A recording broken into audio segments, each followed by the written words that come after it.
Okay, it's the week of Valentine's. This is not the week to be feeling less than warm and fuzzy about your sweetie here. No, definitely not the ideal time on the calendar. And statistics show that when it comes to arguing with your sweetie, arguing with your significant other, couples argue over money more than any other thing. So we brought in a money coach, Alan Williams, who says there's a way to make sure you and your spouse never argue about money again, and that's a pretty big promise. It is a big promise. What does it take to actually fulfill that commitment? Well, let's analyze this. 89% of all the divorces in America are attributable to disagreements about money.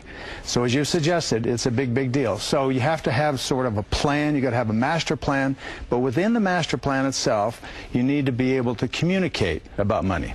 So the way you do that, and I've taught many, many couples over many years on how this is done, but you do what we call a weekly meeting or a money huddle. A money huddle. A money huddle.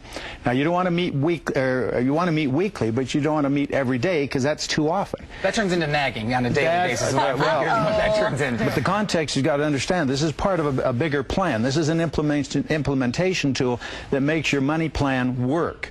But we don't want to meet it monthly because that's not often enough. So what we do is meet once a week, and we meet in a private place where you're undisturbed from your children or other distractions. For example, you don't hold it in the bedroom, but you can have it anywhere that you want otherwise. For example, across the kitchen table or across the restaurant counter on a Friday evening. And or only 15 minutes? Is that 15 minutes to 30 minutes. Not more longer than 30 and not less than 15. It has to be deliberate and is consistent with the plan. And in this process, you are going to talk to each other about what you've already decided in terms of taking and sharing responsibility. For example, you may wish to pay for the groceries and the utilities and things like that, and maybe I would want to pay for the debt. But we decide on those allocations. So when we get together, we're going to talk about the allocation and the responsibility that each has had. So I would say to you, how are you doing with the grocery budget?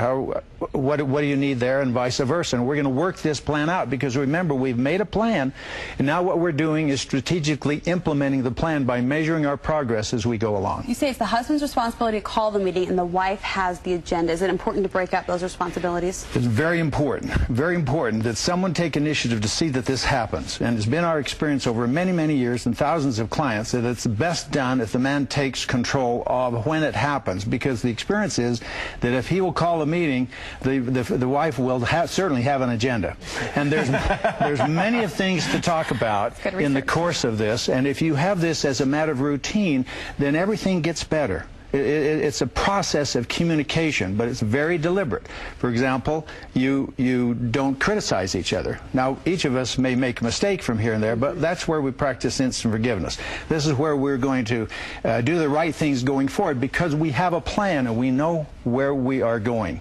So it's not longer than 30 minutes, not less than 15. It's got to be in an undisturbed environment, but you can talk about a lot of different things, not the least of which is the most important planning items on a day-to-day, week-to-week basis. But beyond that, it migrates to other things such as vacation planning or special tuition needs for the children, or even wills and trusts and other things that are integral to building the relationship together. And it's been our experience over many years with thousands of clients all across the United States and Canada that if you will create the plan, which we call a master plan, of which this little tool is part of implementing the plan, that everything in your life will be better.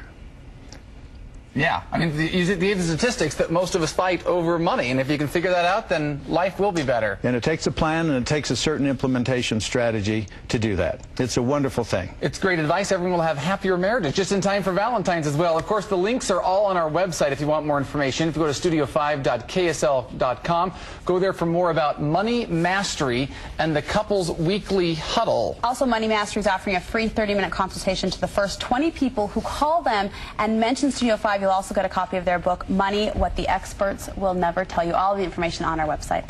Everyone will be happier in your family. We'll be back right after this.